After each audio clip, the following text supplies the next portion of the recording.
Good morning and good afternoon, everyone. My name is Anthony Priori. I'm the Digital Marketing Manager at TPGi. We're going to wait 1 minute as people sign in and we will get started briefly.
Still see a few people trickling in, so we're just going to give it 1 more minute and then we'll get started momentarily.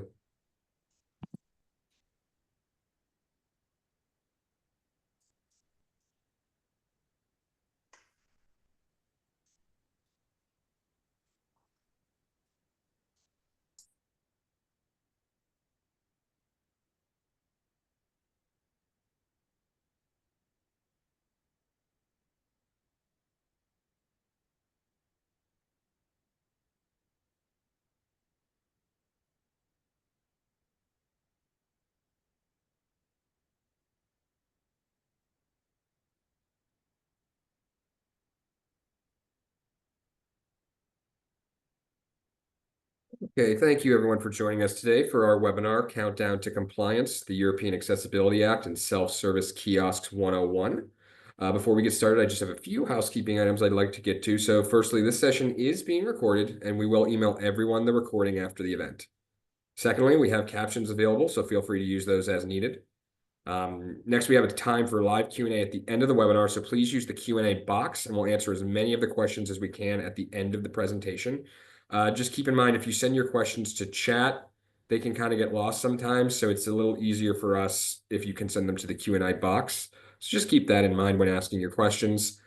And then lastly, if anyone needs any accessibility support, training, or usability testing, we will send out an email with a link to schedule time to speak with one of our experts. So with that, I'm going to pass it off to our presenters to provide introductions for themselves. Thanks, Anthony. I'll start. My name's David Sloan. I am Chief Accessibility Officer of Vispero and the Practice Manager for User Experience at TPGi.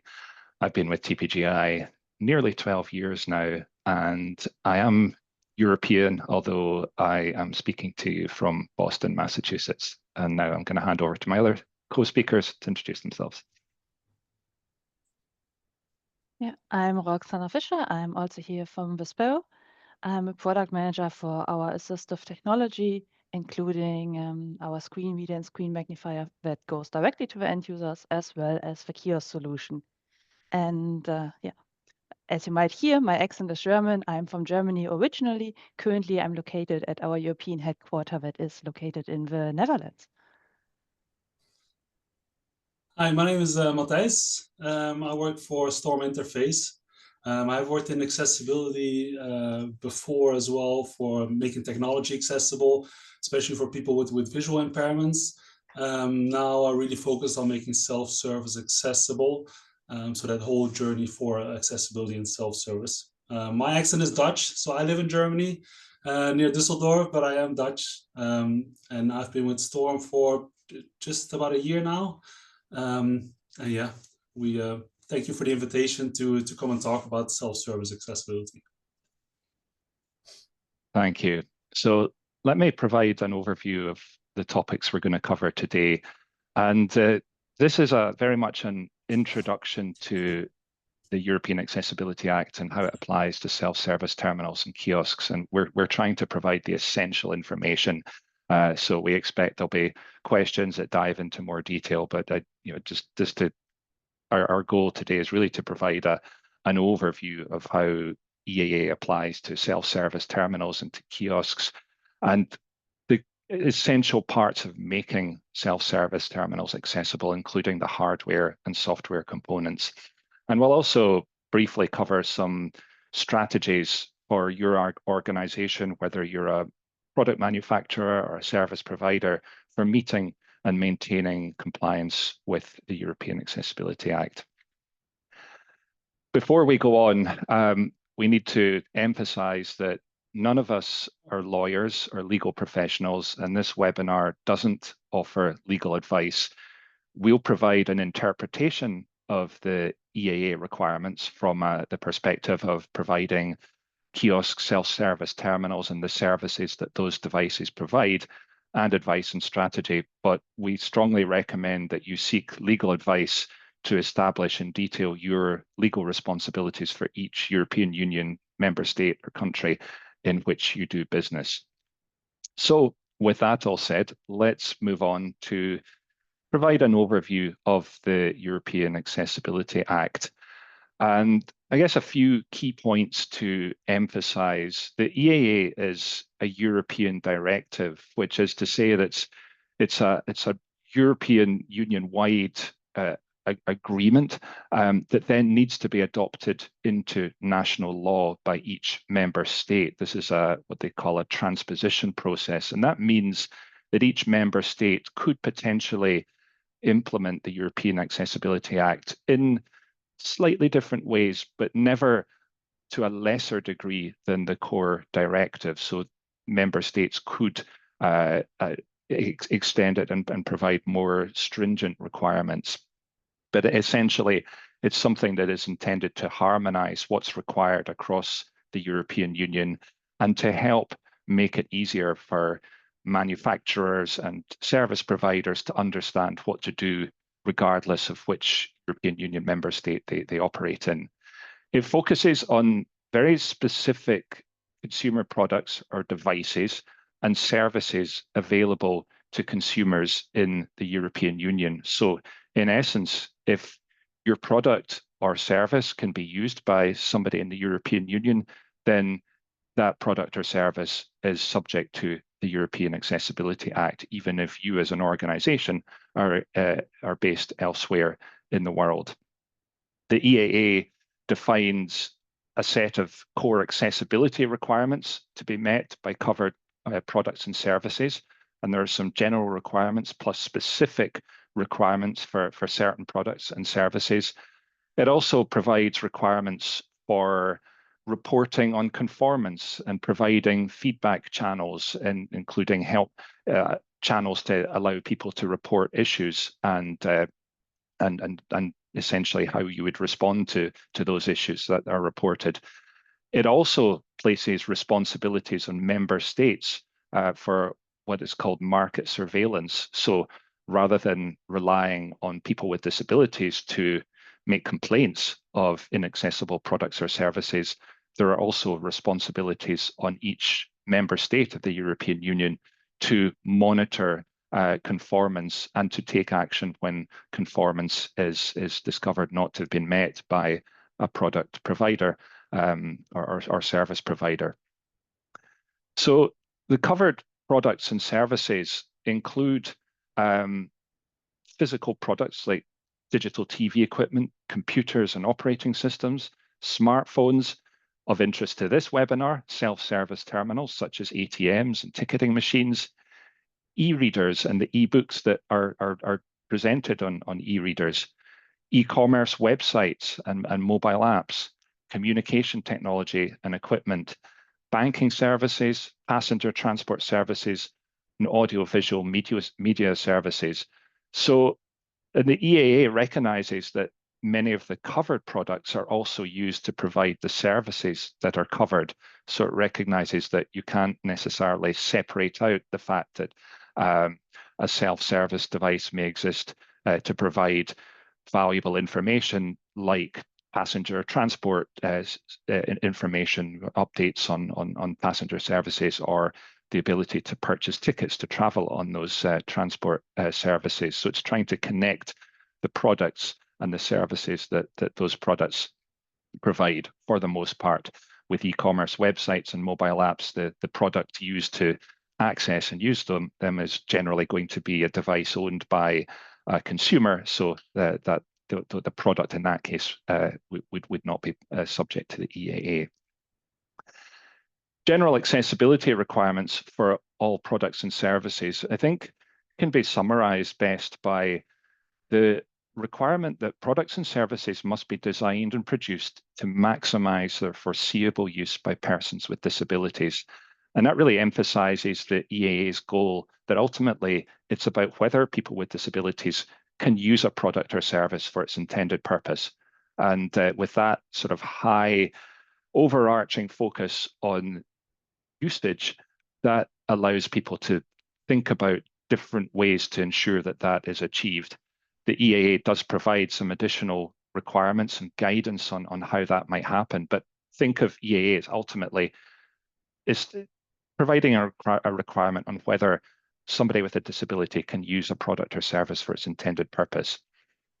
Additional requirements cover providing instructions for using a product in an accessible way. So the instructions talk about using the accessibility features of the product, and the instructions themselves are accessible.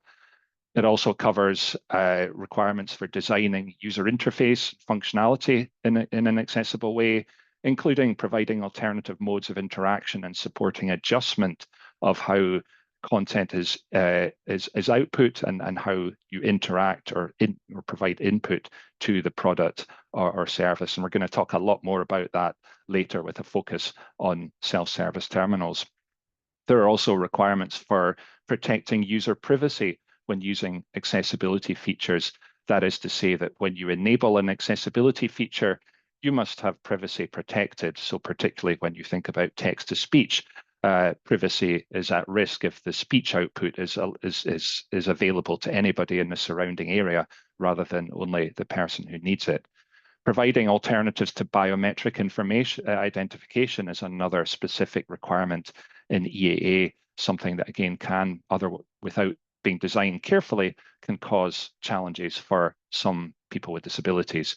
And providing accessible customer support services when people need help using a product or service, or want to report an issue, that there are appropriate processes and practices in place, so that EAA has provisions for those as well. So with all of this focus on usage and usability by people with disabilities, the EAA has a fair degree of flexibility in terms of how its requirements are met. It does not directly reference other accessibility standards. However, there are some clues there that help guide you in a particular direction in terms of making use of standards to help meet EAA's requirements. So, for example, the EAA text references perceivable, operable, understandable, and robust. And for any of you familiar with the W3C Web Content Accessibility Guidelines, those four attributes are the four founding principles of WCAG. So following WCAG will help you ensure that your product or service is perceivable, operable, understandable, and robust. EAA also specifies functional performance criteria to be met to enable people with a range of disabilities to be able to use the product or service. And this is very similar to Section 508 in the United States. And EAA also has a provision in Article 15 for a presumption of conformity based on conforming to relevant harmonized EU standards. So kind of simplifying it, if you can demonstrate that you meet a particular harmonized standard, then you can show that you meet those EAA accessibility requirements that are covered in that standard. Now, we have a really valuable standard in Europe, EN 301-549, accessibility requirements for ICT products and services. And that's a harmonized standard for EAA's companion or predecessor, the European Union Public Sector Web Accessibility Directive. And EN 301-549 covers web, hardware, software, documents, and it's a very flexible and useful standard that also integrates by reference technical accessibility requirements from the Web Content Accessibility Guidelines, version 2.1, and closely aligns with the US Section 508 standard that I mentioned earlier. So it's a helpful and flexible standard to guide the process towards building accessible products and services. It is currently being updated to become a harmonized standard for EAA, and that new version is expected to be published early 2026. It's unfortunate that there is going to be a gap between when the EAA's first deadline for conformance exists and the publication of the updated EN 301549 standard. However, even though there is a gap, following the current version of EN 301549 can help you demonstrate that you are conforming with the accessibility requirements of EAA. So it's a slightly complex picture, but we simplify it by saying following EN 301549 is a very good way of helping you towards meeting accessibility requirements of EAA. EAA also has a lot of focus on conformance declaration. Product manufacturers and service providers have obligations to assess and declare the conformance of their product or service with accessibility requirements. And that includes making sure that you're communicating the conformance level to relevant audiences, whether that might be people with disabilities who need to know, or people who are considering using your product or service to provide services themselves to consumers, or it might be those market surveillance agencies or authorities that I'll talk about more in a moment. It means if you have a product that you may need to provide through the CE mark that already exists in Europe, that demonstrates conformance with specific European requirements, they will now include EAA requirements. So the CE mark is essentially some kind of indicator that you have assessed your product against the EAA accessibility requirements. You may need to provide, keep and update technical documentation that described how you assessed conformance. So again, there's detailed evidence of what you did. And also establishing processes for maintaining conformance over time and taking corrective action whenever a product or service is found not to conform. And that means reporting to a market authority whenever a product is found not to conform. You have an obligation to be proactive in letting market surveillance organizations know, and also the steps you're going to take to address those conformance issues. And you've got to be able to maintain and provide that information over time to show that you're trying to maintain conformance as the service that you provide changes or the product is updated, or indeed if EAA's requirements change over time. And one additional conformance declaration responsibility is if you were to decide that to meet the EAA requirements would lead to a fundamental alteration in that product or service, or cause disproportionate burden in terms of the cost of altering or updating or remediating the product or service to meet requirements, then EAA does provide a provision, just like other disability-related legislation. There is a way to say, okay, it's too expensive to meet requirements, or it's going to fundamentally change the purpose of the product or service. But there's a very specific process that you would need to go through for doing that. So while the EAA text does recognize that for self-service terminals, it could be considered a disproportionate burden to fix everything, you would then have to go through the process of gathering and presenting evidence to justify that decision. So it's not an approach that can be taken lightly. So I mentioned also that member states have obligations to establish mechanisms to monitor conformance, and this is what they call market surveillance, and to take appropriate steps when a product or service is not in conformance. And ideally, that those appropriate steps are encouraging the product manufacturer or the service provider to fix the product or service, rather than more draconian efforts like requiring the product or service to be withdrawn from the market, or imposing punitive actions like fines, or even worse. There are some EU member state laws that talk about imprisonment, but these are generally going to be last case or worst case scenarios. In most cases, it would be more of a constructive process to encourage the product provider or service provider to fix the product, to bring it into conformance. There are deadlines. One of the reasons we're doing this webinar at the start of this year is that the first deadline for conformance for covered products and services to meet EAA requirements is June 28th, 2025. So that's just under 5 months away. That gives time. It may not seem like a lot of time, but there is still some time to make progress and demonstrate as an organization that you're taking steps to meet those requirements. There are exceptions to the deadline. Services provided through non-conformant products can continue to be provided using those products until June 28th, 2030. And that's a kind of slightly complicated way of saying that if you have products that don't fully meet accessibility requirements as of June 28th, 2025, you have another 5 years to update them to meet those requirements, as long as the service they provide doesn't change.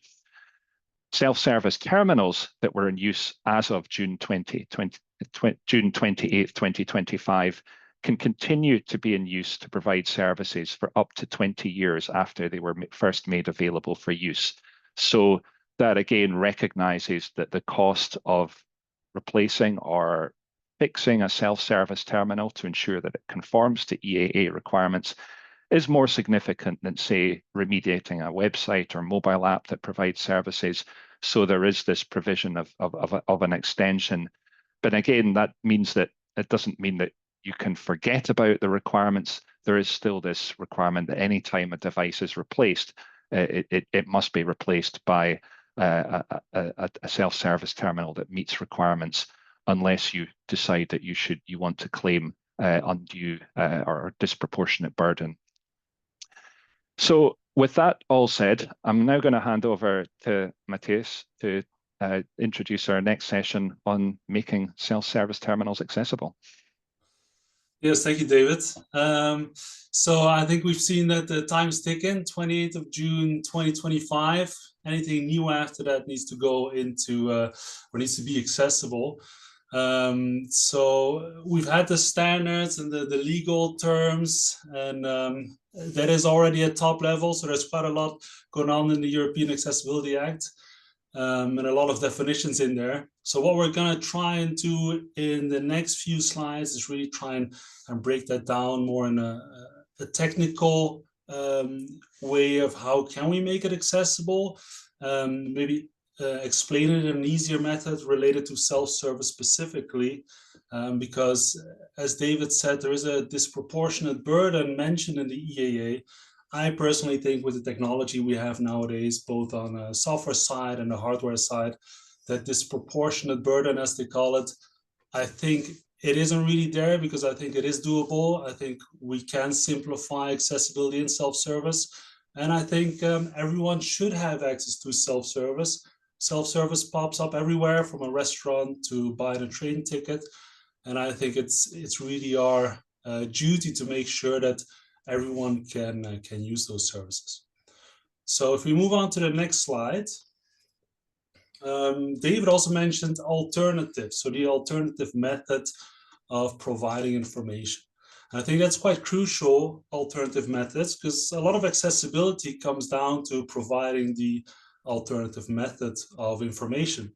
So if we have, for example, a self-service check-in kiosk at an airport, you might have an instruction video that shows how to put the passport on the machine. That's a visual piece of information. So we need to make sure that we also provide that in an audio format for people that are relying on an audio or an auditive experience. So that would be an example of how do we transfer that visual information into an audio description. Or another one would be an image of a hamburger on, let's say, a quick serve restaurant kiosk. We want to make sure that that image is also presented in a way that somebody who's listening to the information has the same information as that person that sees the actual hamburger.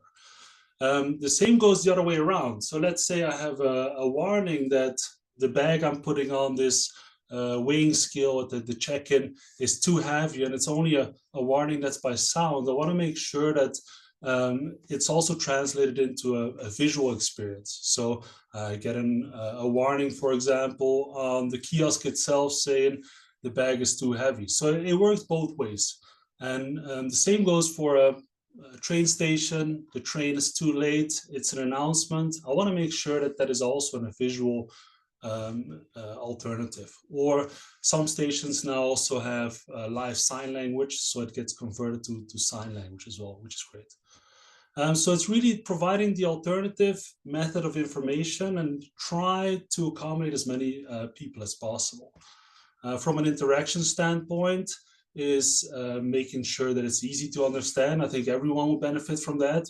I definitely benefit from making it less complicated in some instances, but also a timeout. So if I need more time to read it or just to make a decision, to at least have the option to extend that time. So I think if we look at it in a simple way, it's really trying to find alternative methods to provide that information.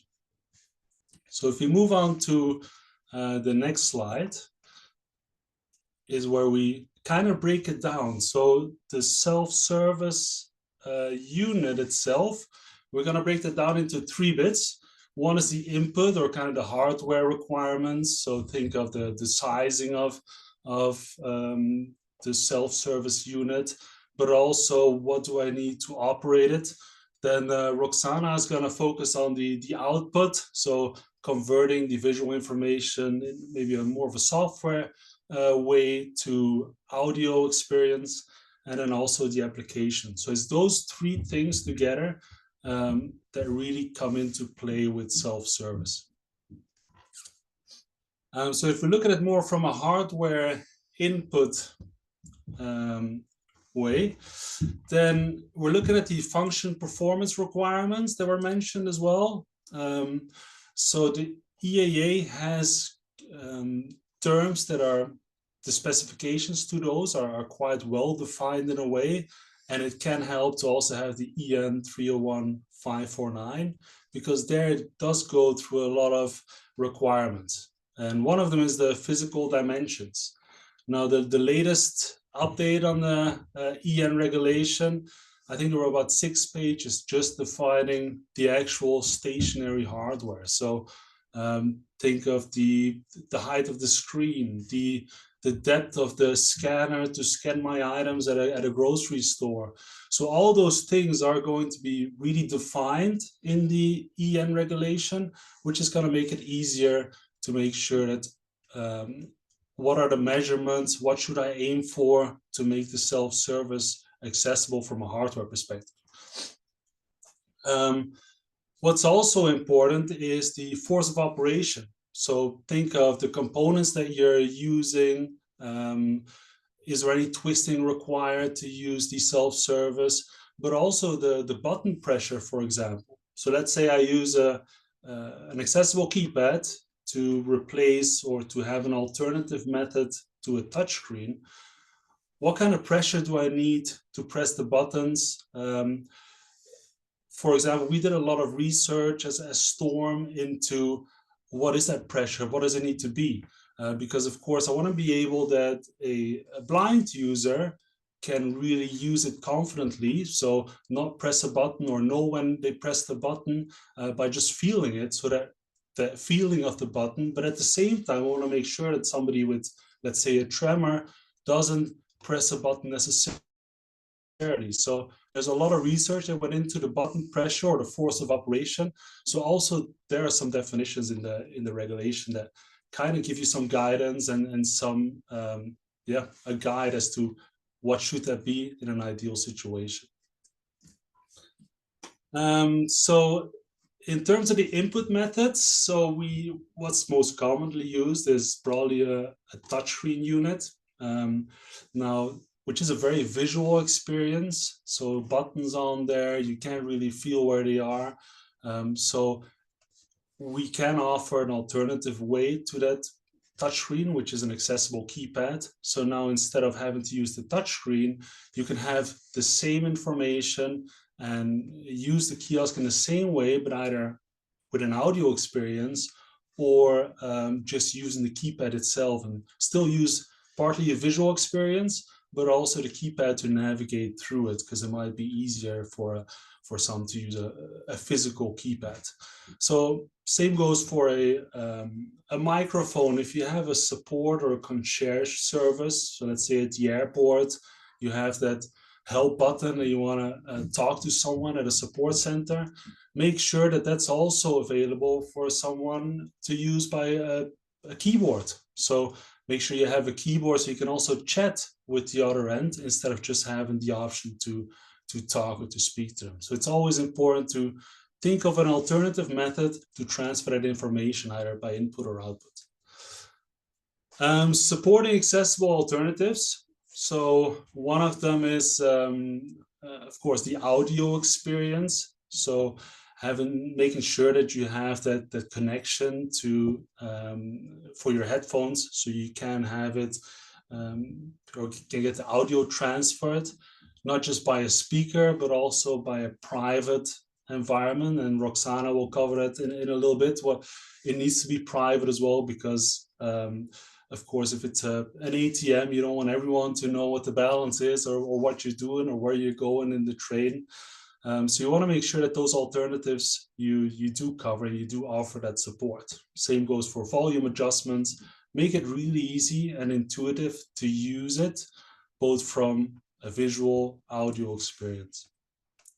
And then the last thing, so in the EAA, it also says, well, if you do have accessible features, make sure that the user manual is also accessible. So essentially, what you want to do is make it as easy as possible so it doesn't really require a user manual to activate the accessibility, because otherwise we're just looking at how do I use the accessibility. So from our point of view, so at Storm, we have as soon as you plug in your headphones, it's basically where Roxana's field starts, which is the software. So it automatically activates the accessibility features. It explains what to do. And I think Roxana will take you through the software journey, where it goes from there. Thank you, Matthias. All right, so we have a blind individual who approaches this kiosk and has his headset plugged in. Now the question is, we have a lot of visual information on this kiosk. How are we conveying that information back to the blind individual or low vision? And how can he as a user navigate the kiosk solution? Let's start with the first one. Let's start with a speech alternative.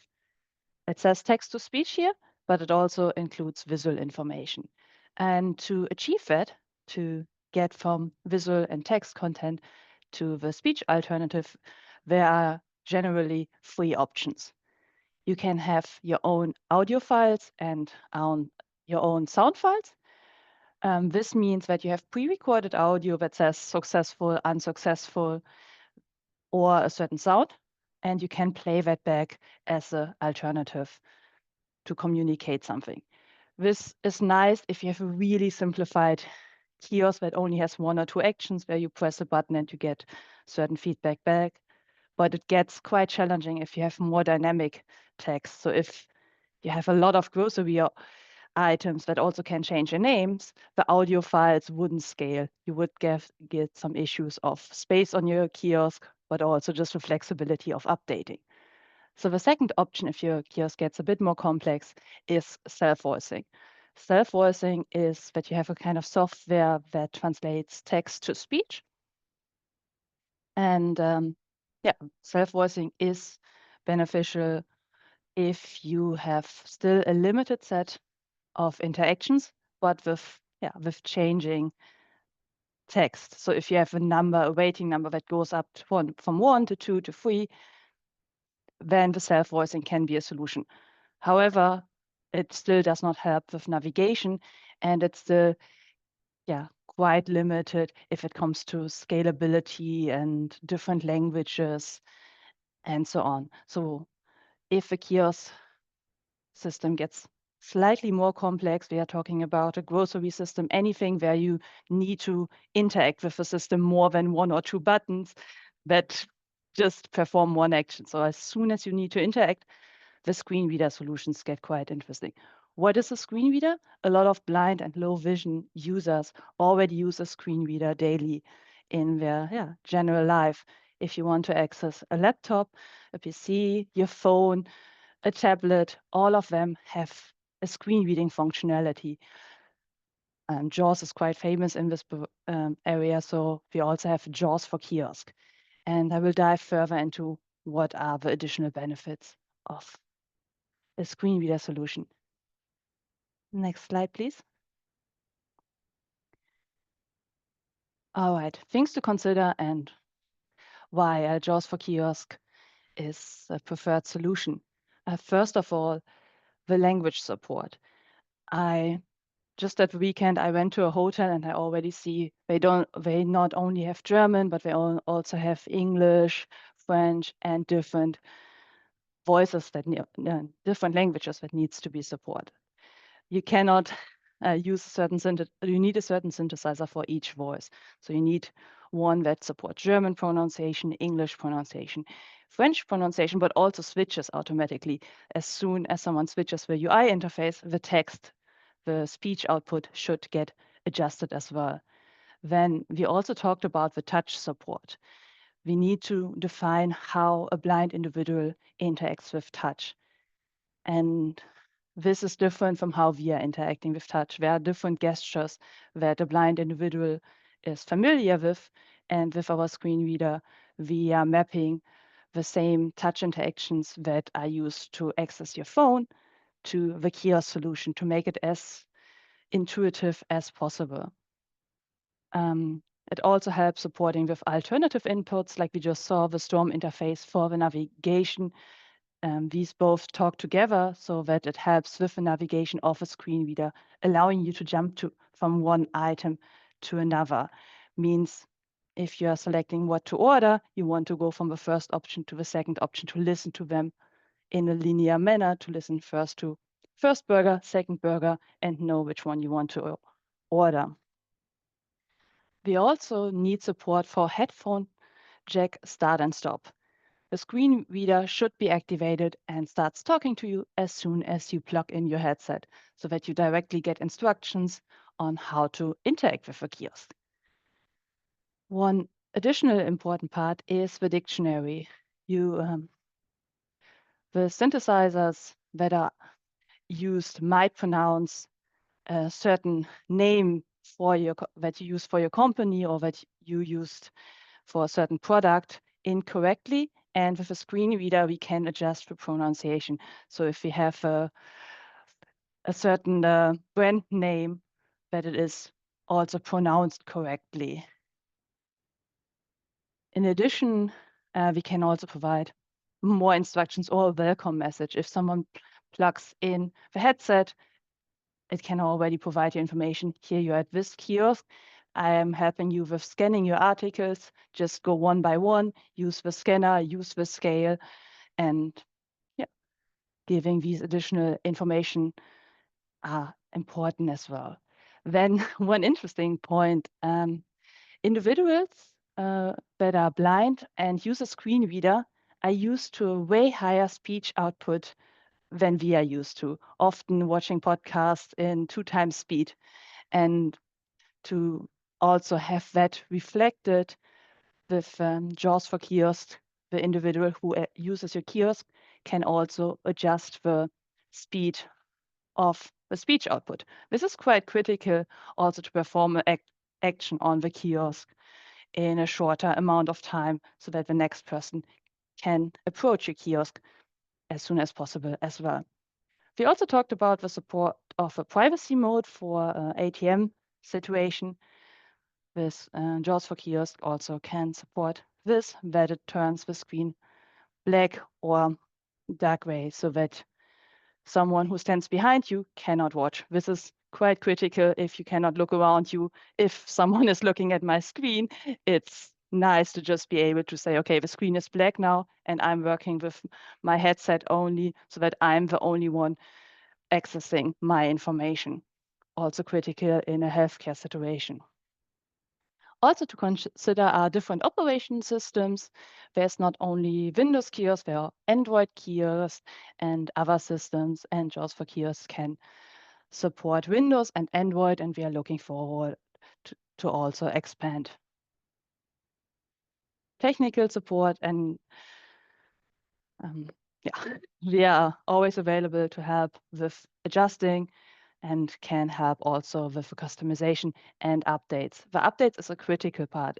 With JAWS for Kiosk, we have at one point a solution, and if you just want changing your system, or if you're in a supermarket and just adding new items, that needs to be supported with voice output and navigation automatically, and a screen reader solution makes this quite easy, that you still keep your flexibility and the dynamic in your system without reconsidering every time how to provide also additional text output by myself. It's easier to scale with JAWS for Kiosk.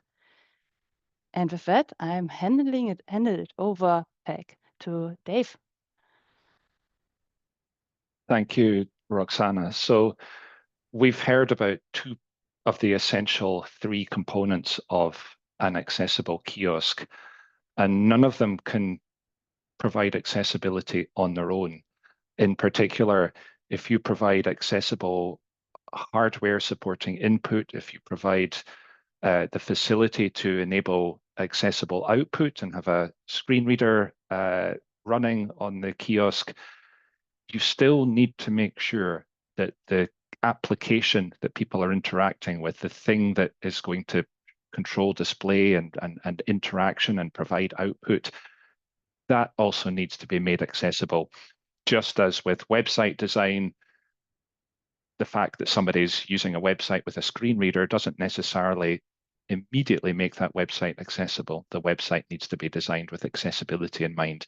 And with kiosk accessibility, there are some important distinctions that anyone building a kiosk application needs to consider to ensure it's accessible, because the kiosk or self-service terminal is what we call a closed system. There's no possibility for a user to install their own assistive technology or configure it to their own preferences. So that means some extra steps are required. Additionally, a self-service terminal is intended for walk up and use and then move on. So it's a quick interaction, and then someone else will be using it, so that the conditions of use, the user experience, really should focus on simplicity and reducing unnecessary time spent trying to figure out what to do. So all of these mean that the accessibility principles that accessible kiosk application development needs to follow are in some cases important, subtly but importantly different from designing websites or native mobile apps. And one distinction is to make sure that all functionality and content is keyboard focusable, whereas in website design, don't need to make all static content keyboard focusable, because a screen reader user can use the screen reader's navigation commands to navigate around content. But on a kiosk, the user is going to be relying on an input device like a Storm keypad, or using touch screen interactions.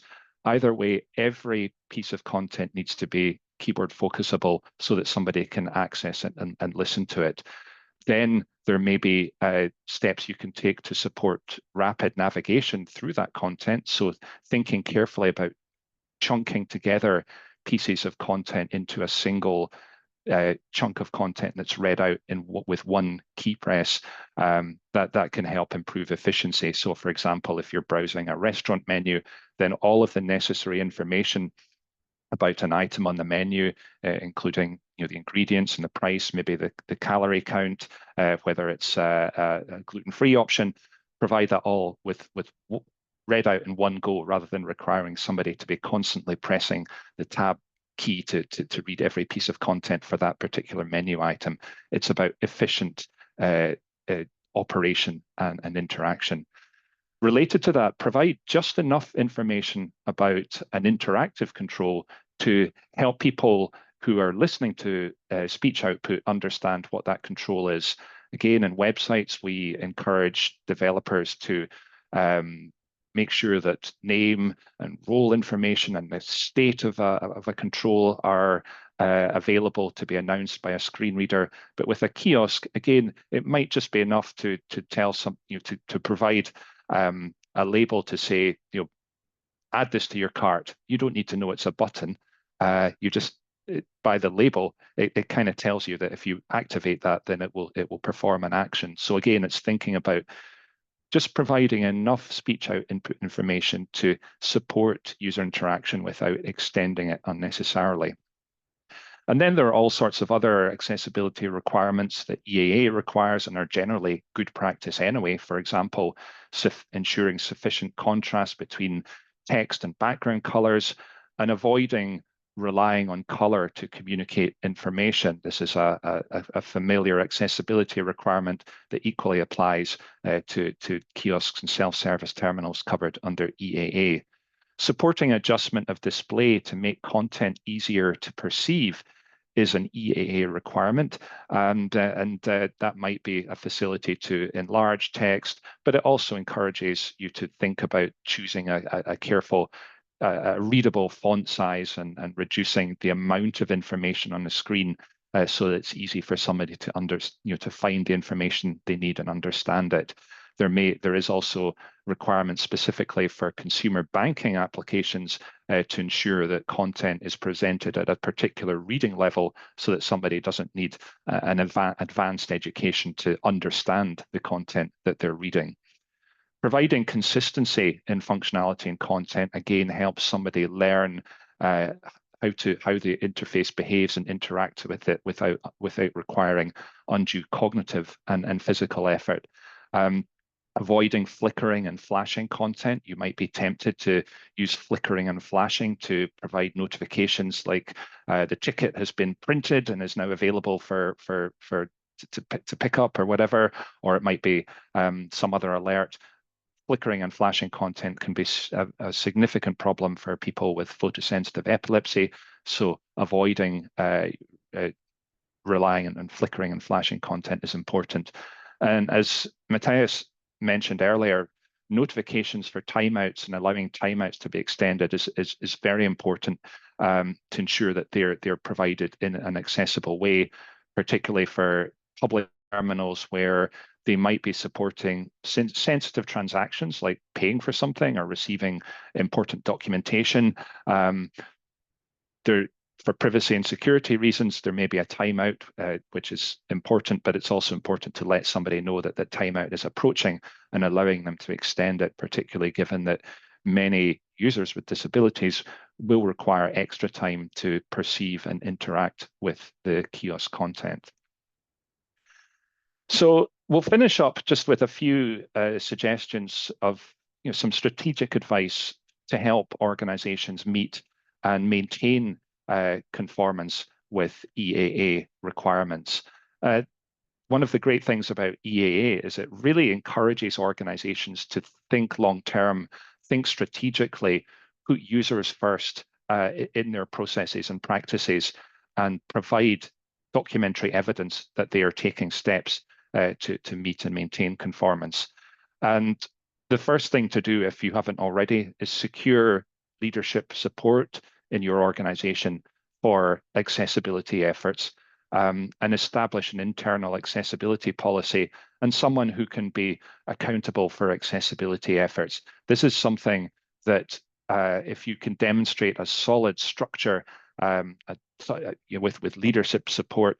This is clear evidence to anyone who needs to know it that your organization is taking accessibility seriously and doing so in a sustainable way, rather than leaving it to somebody who has very little authority to make decisions, but has all the responsibility for accessibility efforts. That is not a sustainable and long-term, will not lead to long-term success.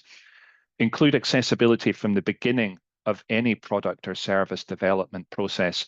It's much cheaper, much more effective than retrofitting. And it's just unfortunate that probably a lot of people's efforts to meet EAA are starting off with finding the accessibility issues with their current self-service terminals.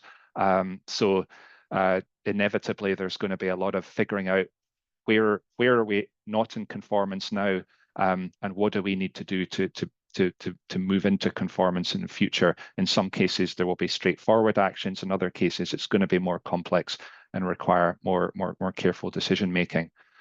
Providing training to all staff involved with building, procuring, maintaining, managing products and services helps ensure that everybody knows their accessibility responsibilities and has the knowledge and skills to meet those responsibilities. And again, that's much more effective, much more scalable than relying on one or two accessibility experts in your organization or contracting a third party to do all your accessibility work.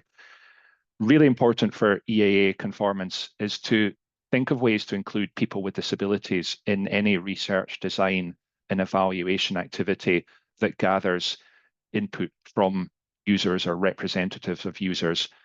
EAA really focuses on usability, and ultimately the best way to verify that your product or service is usable by people with disabilities is to work with them to evaluate the product or service, make changes when you discover that there are challenges.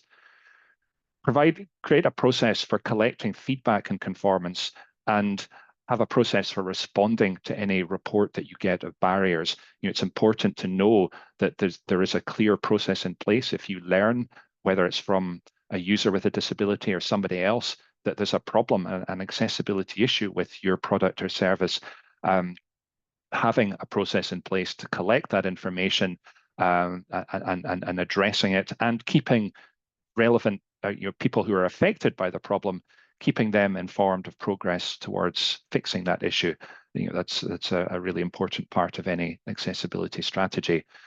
Gathering, maintaining, and making available documentation on conformance or areas where you have discovered areas of non-conformance and taken steps to address that. This is something that you need to do because the Market Surveillance Authority may well ask for that information. And finally, and particularly important in the self-service terminal world, is to look at your supply chain partners and understand where they are responsible for certain aspects of the accessibility of the self-service terminal, the hardware, the software, the application running on it. There can be fairly complex partnerships between multiple organizations, but what's helpful to know is that those partners are also going to be fielding questions from others, customers that they work with to meet accessibility requirements. You as a service provider or a manufacturer don't exist in a bubble when it comes to accessibility or EAA conformance. So there should be awareness and a collective effort to each take responsibility for accessibility will help you move forward and make sure that everyone that's part of the supply chain understands their responsibility, that's clearly communicated, and there's a mutual understanding of what everyone needs to do to meet accessibility requirements. So with that, I think we'll stop now and we will take some questions. We have 5 minutes. Anthony, do you want to take over and read out some questions, and we'll do our best to answer them? Yeah, absolutely, I can. And we may not be able to get to all of them because we have 10 questions in the Q&A box. So what we can do is we can answer as many as we can and then send out answers to the ones we didn't get live. So first up, question for Storm Interface. When activating the audio nav pad by pressing the middle key, is there a way to customize the instructions? Yeah, so absolutely. So we can pretty much customize anything that is being presented. I think it's important that, yeah, we fine tune it to the specific use case, make it really easy to understand.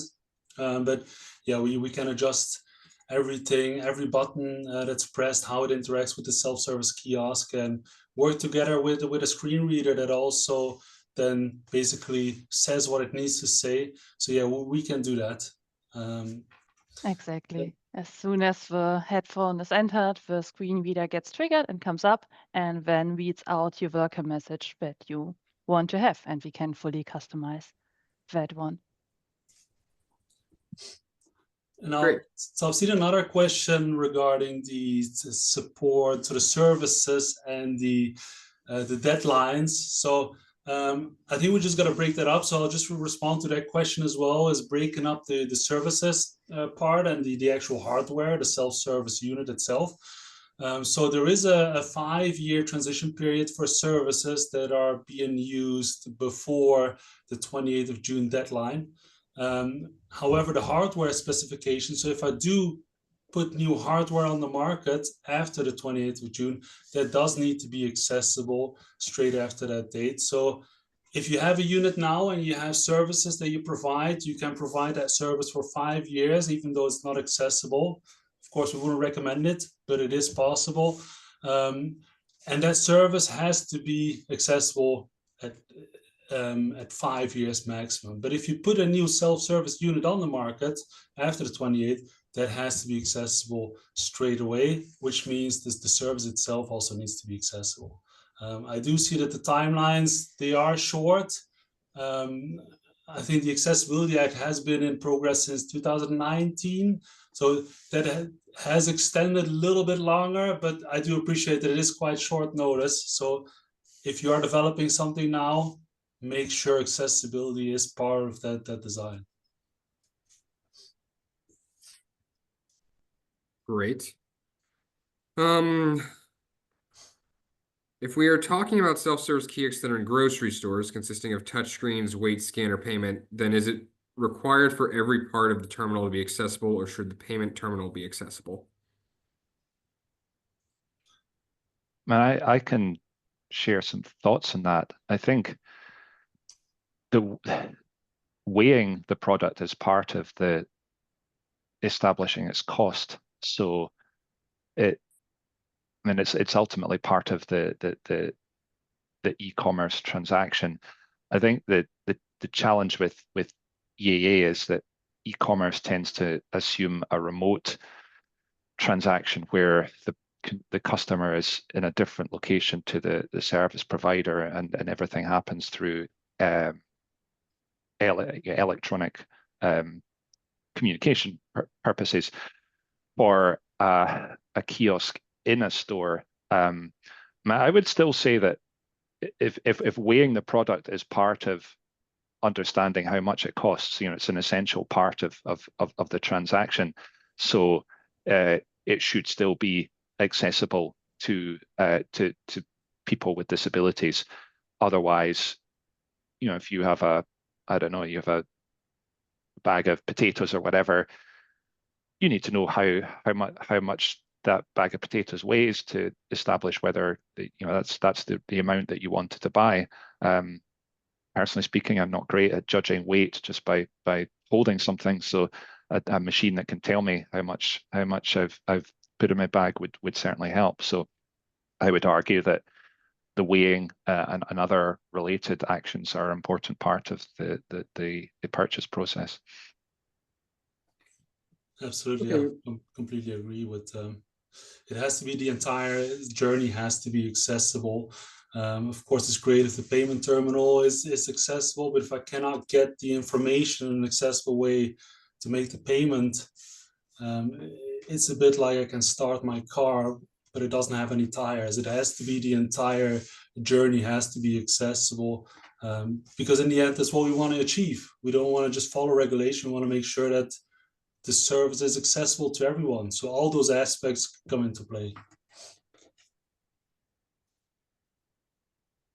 Okay, so I think we're probably at about time. So what we can do is I'll make sure that these questions get shared with the presenters, and we'll make sure that they answer them. And those answers will be included in our follow-up email with the recording and resources. So we appreciate everyone's time and being here and being an awesome and engaged audience. So thank you all so much.